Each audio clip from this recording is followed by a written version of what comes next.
Something that I want a lot of believers to really understand is that we don't turn this off. We don't take breaks.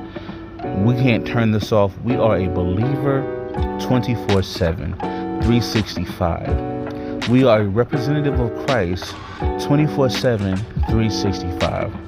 That's on vacation, that's even in our own homes with our spouse.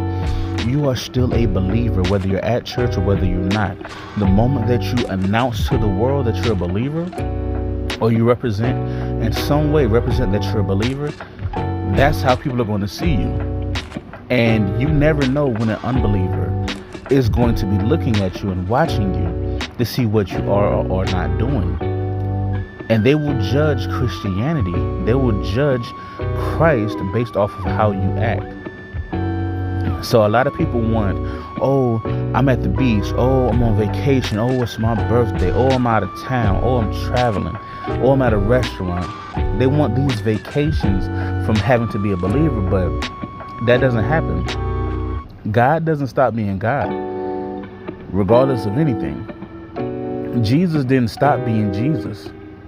So why do we think we can stop being representatives of Christ?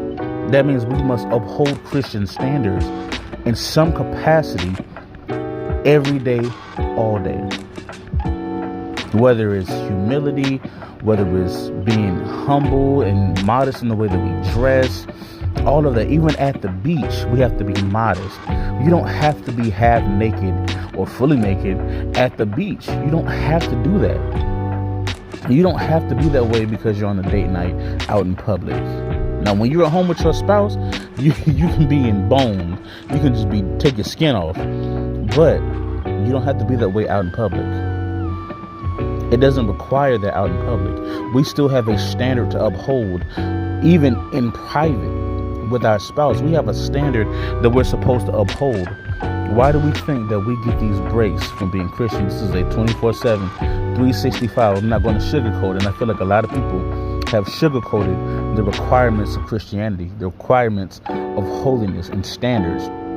This is something that you have to be intentional about each and every day. You have to be very intentional each and every day about maintaining a standard of holiness, about maintaining the fruit of the Spirit and representing Christ. You represent the kingdom. You represent God. You don't just represent yourself. You represent God to people. And you could turn people away, even if they don't know who you are.